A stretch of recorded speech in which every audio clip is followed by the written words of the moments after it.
Thank you so much for joining us for this session. I'm really excited to get into this dialogue with these two amazing leaders that are sitting next to me.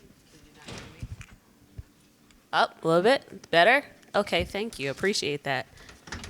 All right. So, just to talk a little bit about the session, you did get the description, but really what we're here to talk about in this session is to hear from these experienced leaders. When we talk about this moment in Philadelphia, what are some of the trends that they're seeing? What are they experiencing in their lanes, whether it be through corporate philanthropy, research? What are they seeing and what can they share? So, I'm going to dive right into it because I think there's a lot of great things to talk about today. And I'm going to start with Donna.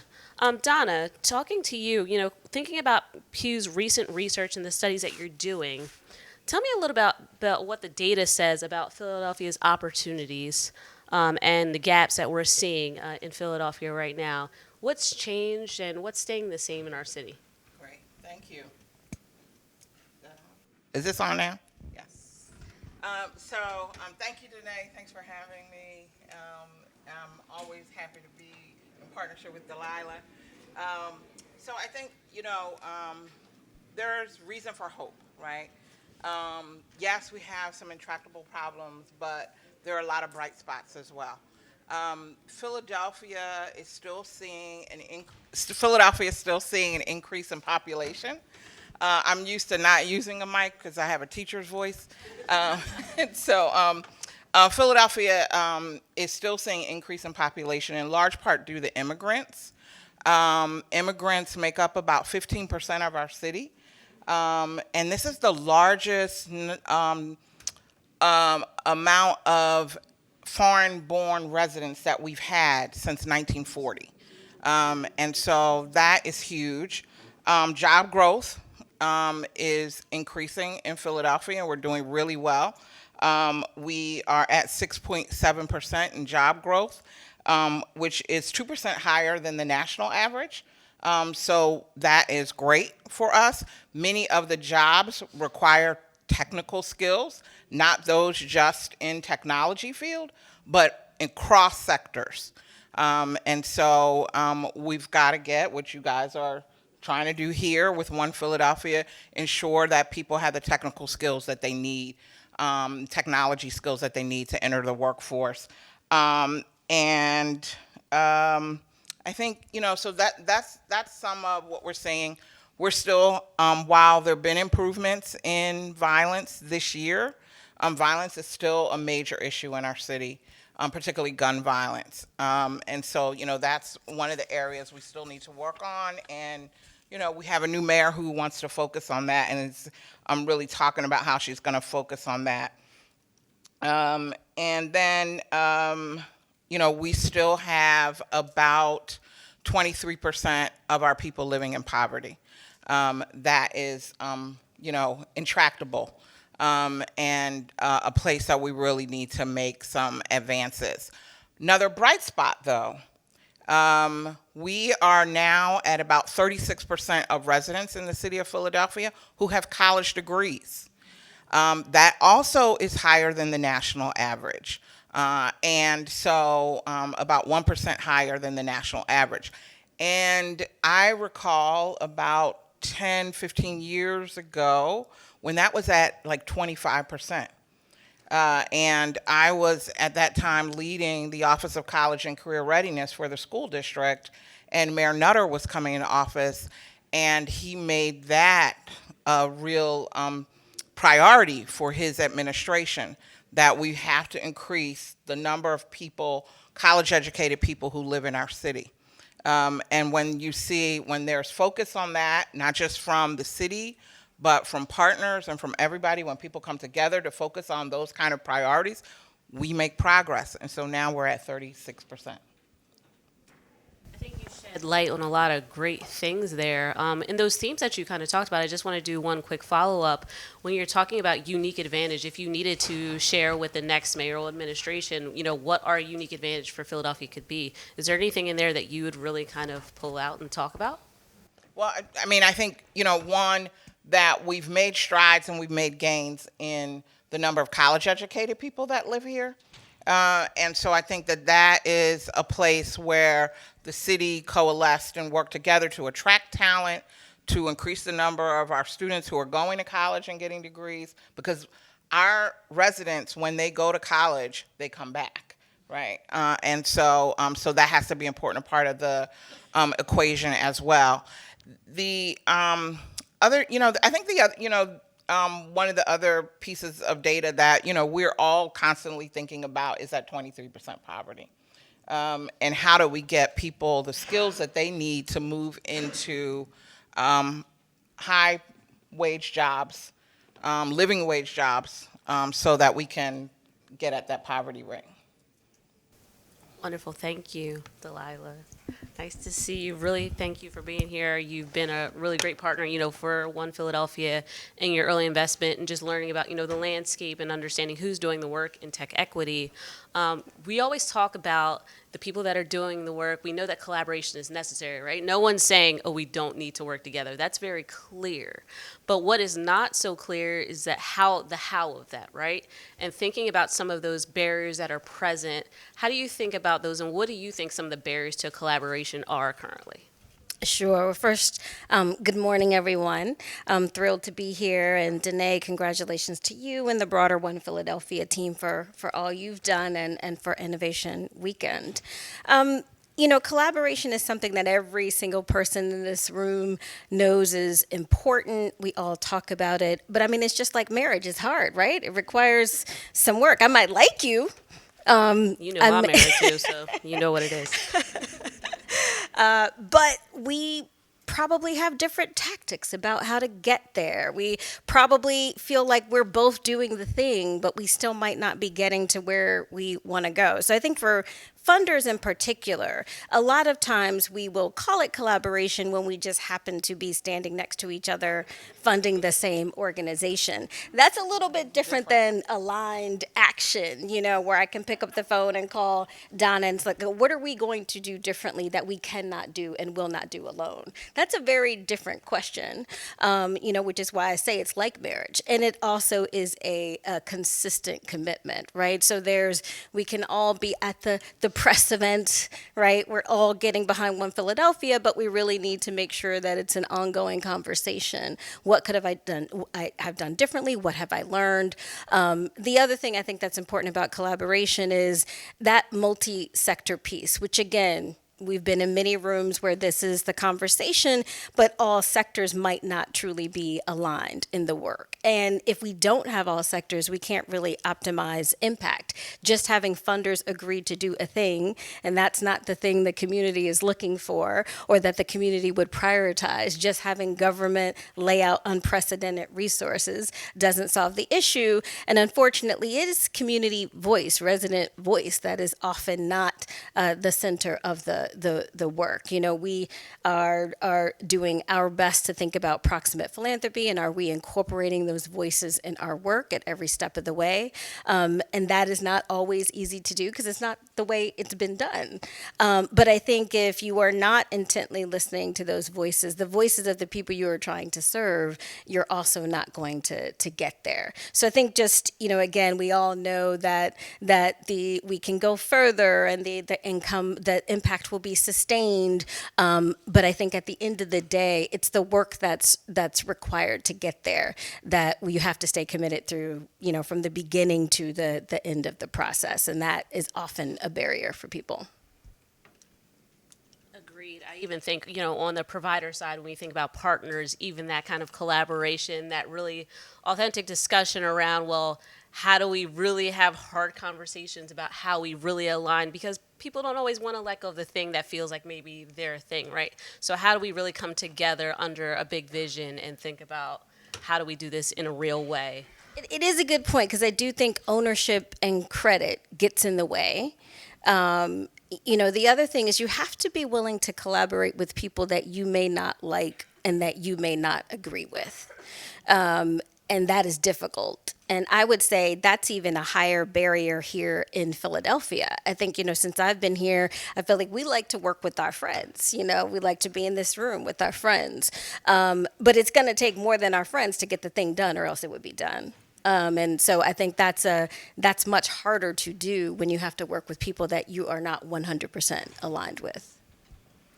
Agreed, but I think that's a drinks conversation if we go into that follow. It might take drinks for It you to get there. might several. You are correct. I want to move into something else because I really want to make sure we got to this.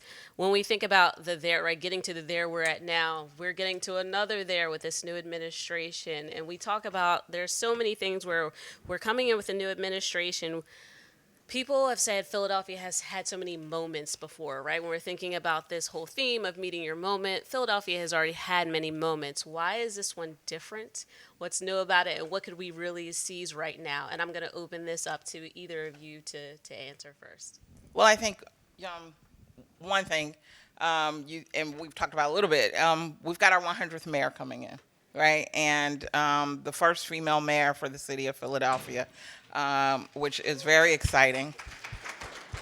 But also, we have federal dollars coming in for infrastructure. And there are going to be huge amounts of dollars that are going to create a lot of jobs. At the same time, our Commonwealth has a huge budget surplus, larger than they've ever had before. And we need to be thinking about how are we going to partner with the state and leverage state dollars to come here, additional state dollars to come here to Philadelphia. And what are the things we want to do? And so I think those are places where we all need to collaborate, funders, city, state, and figure out how we can utilize those resources and use them to address some of the problems that we have here in Philadelphia.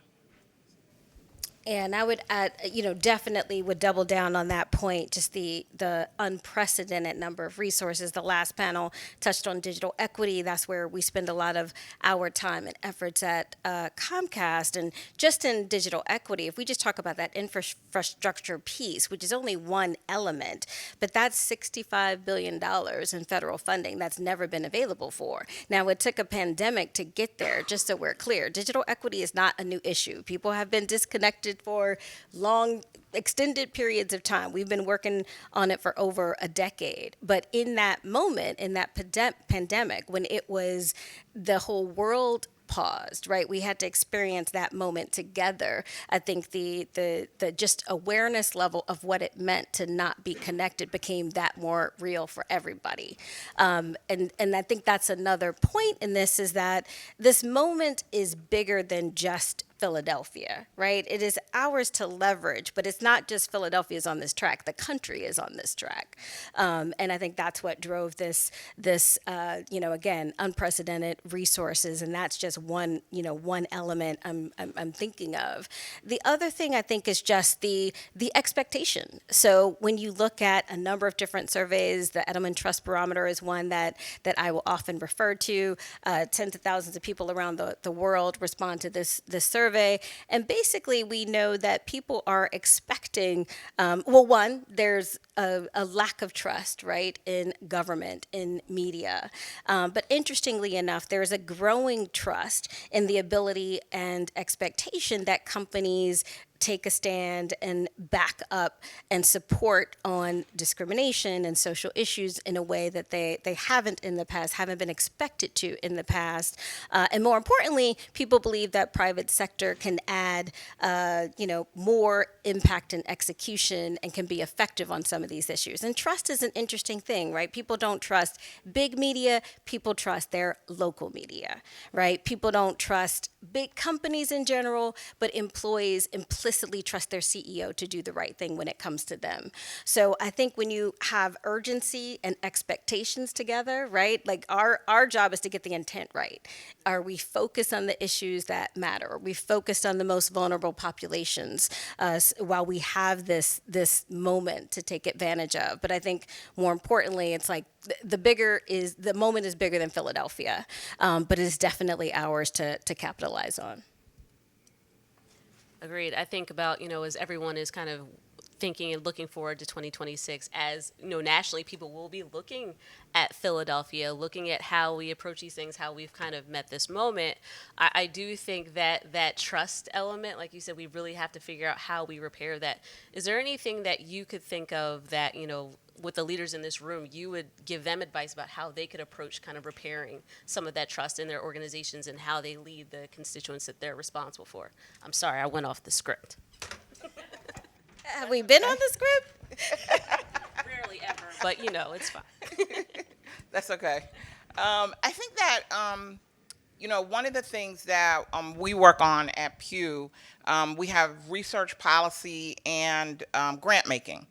And a lot of people in Philadelphia know us for our grant making because we've been making grants in the city of Philadelphia since 1948. And so, and they know a little, and of course they know our research, right? But a lot of people don't know that we have a policy team and that we do work on policy as well. And a lot of the work that the policy team does is in helping government, in particular city government. And I think people will have greater trust in government when it works for them. And so when a lot of what we do is provide some technical assistance, policy analysis to city officials, and we're looking forward to doing that in this new administration as well. And I think if we can help the city deliver, then people will have greater trust. Yeah, I would just add to that. I mean, people often say that progress moves at the pace of trust, and trust is a very simplistic thing at the end of the day. Did you do what you say you were going to do? Were you consistent, right, about your actions along that path? And did you communicate with the various stakeholders along that process, along that journey? It is easy to break trust. It is very difficult to repair trust. But I think you have to have that consistency and be very clear about what you can and will do and not do. And when something breaks down, right, there was a change, we can't do this any longer, like you got to communicate often. Yeah, that communication, that clarity of vision, really, just being consistent. I think those are all things that, we want to see in order to be able to go into this next phase. I got the sign for the 5 minutes, so I'm going to wrap up with one final question. If there's anything you want to leave the audience with, but I would also just like to know, what is a Philadelphia, we're talking about our goal of 2026, what would a Philadelphia, hopeful 2026 Philadelphia look like for each one of you? A hopeful Philadelphia for me looks like a place where everybody has opportunity, where we're not talking about 23% poverty. And I know that's hard to achieve by 2026, but where there is opportunity for all residents to succeed, to have gainful employment. That's really what a hopeful Philadelphia looks like for me. In addition, housing. Philadelphia has always been a place where there is affordable housing and where there's high ownership. We have seen a decline in African American home ownership in recent years by 27%. That's troubling as someone whose family has been in this city for 3 generations. And who've been homeowners for all of those generations. And so that is really troubling to me. And so I want to see higher rates of home ownership and people more gainfully employed. I think back to just recently, I was able to moderate a conversation with Dr. Ruha Benjamin. Some of you may know her, a professor at Princeton, wrote a book called Viral Justice that I definitely recommend. But in conversation, she talked about how much time and effort we spend on what's wrong, articulating the problem in 40 different ways. We have scholars that are focused on the issue, and we don't put the same energy, effort, research, convening, policy into what we want the world to be, what the future can be. And, the notion is basic. Another world is possible. What are we willing to do to get there? We are much more willing. It is much more in the comfort zone of people to critique the one we're in. And we need to redirect that energy into where we're going. So I'm hopeful that we can do that. I'm hopeful that we can create the future that we all want. But I do know that means we need to stop honing in on what's not working, but on the solutions and the steps that it takes to get to that other world. Wonderful. So thank you both so much. I think a lot of the things that you surfaced during this conversation can really start to help us move towards those conversations. There's a network of people here that are willing to be solutions oriented and really think about what's possible. So I hope that you take the rest of the weekend to have those conversations, to meet those peers, so we can start moving towards that more hopeful Philadelphia. So thank you both. Thank you. Okay.